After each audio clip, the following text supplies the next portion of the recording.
Hello everyone, I'm Caitlin Miller and I'm from Miller Flowers. We are a greenhouse and garden center here in Greenville, Ohio. So today, this is the week of Easter, and I'm coming to you with one of our most popular shops, is Resurrection Garden Workshop.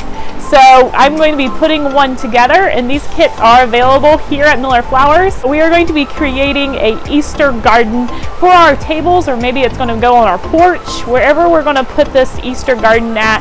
It is something that for me, having been to Israel and seeing where the possible tomb of Christ was, it is such a cool reminder of what it could have been like with flowers blooming around it. And it's a beautiful resurrection piece that's perfect for Easter holiday. It is the purpose, the hope of Easter. Put this together, and I'm going to show you how we do that. So first of all, you're going to find a container, and you want to find a container with a hole in the bottom. So that hole is called a drainage hole, and drainage holes are very important for your container that you do. You want to make sure that it has the drainage hole. So picked out a clay container. It kind of has a flat shaped bowl. That way I can put everything in it. You can also go with a little bit of a more shallow container as well, but in this case we're using a container like this. After finding your container, you want potting soil. So with your kit comes a bag of potting soil for your container, unless you have the potting soil at home. But you want to make sure that you fill your resurrection garden or your container all the way up to the top of the container. It's going to look like this right here. So you want to fill it all the way up to the top of your container, maybe a little bit below the top, just to give it a nice amount of potting soil.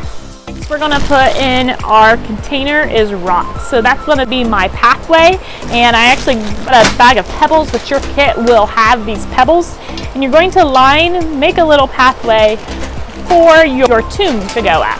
Resurrection gardens are similar to like a miniature garden or a fairy garden, pretty similar to that as well.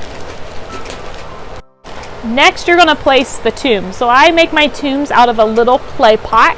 You can also use, well, any clay pot works for this, or a plastic pot. You just want to make sure that we're going to cover that so you won't see the orange ceramic pot. Place that wherever you want your tomb to go in your garden. So I'm going to put it right there, and I also am going to add a few more stones inside the tomb, kind of going out. That way it shows that the pathway is going up into the tomb.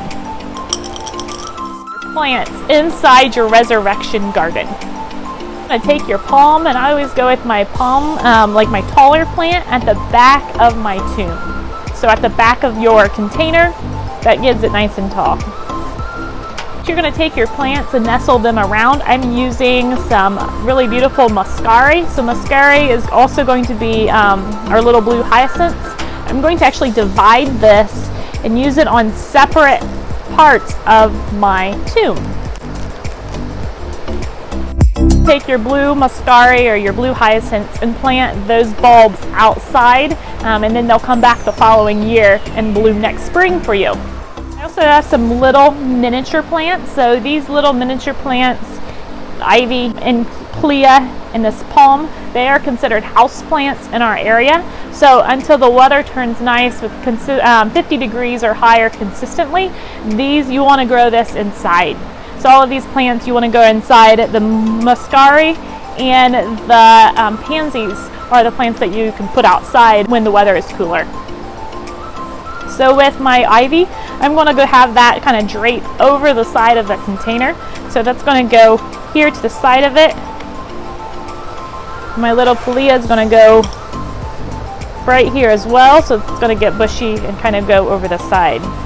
And then I'm going to add in a few pansies for some more additional color, spring color, into my garden. And I'm going to put those at the back of the planter. So this is always a fun gift to send friends this time of year. It's also great for if you are trying to think of something unique for a sympathy gift. This is a great idea as well. Really any occasion that you can send in a resurrection garden to. Such a fun idea because it's so unique. Not many do it, and so it is fun to send a gift like this to someone. Once you've planted your plants like this right here, it looks like a lot like that right there, we're going to create our cross, so our crosses. And so I went out to our yard, collected some sticks from our yard. You probably want a straighter stick than this, but this has a little bit of curve. We're still going to make it work because it's not going to be huge, so I can just clip off where it curves.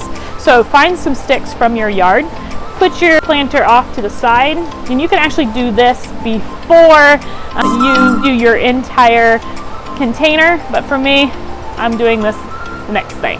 So get your sticks, grab a pair of clippers, and you want to make 3 that are short. So those that are short is making the first layer of your cross, and then you want to make sure that you have 3 longer sticks as well. So I'm going to do 2 of the same size, and my next stick is going to be a little taller than the others. That's going to be my middle cross. So my middle cross is going to be taller than the other 2. So it's going to look like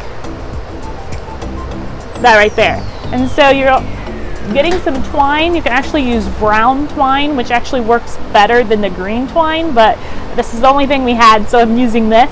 You want to tie your crosses together.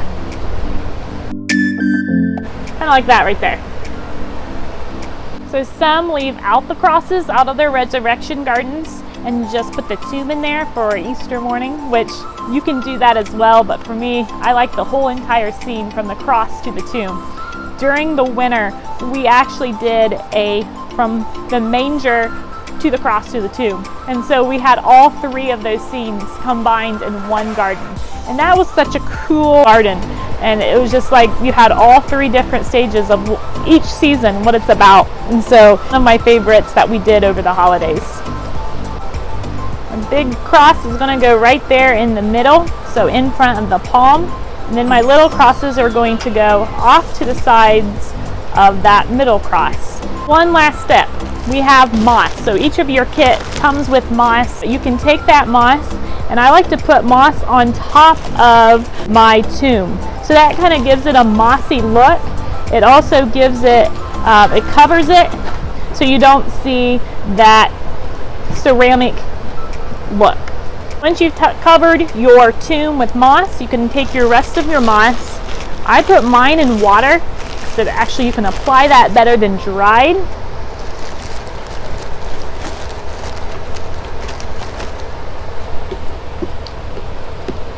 Squeeze it out and then put it around the base of your plants. That just gives it a little bit of a finishing look to your container with your moss around the edge of your container.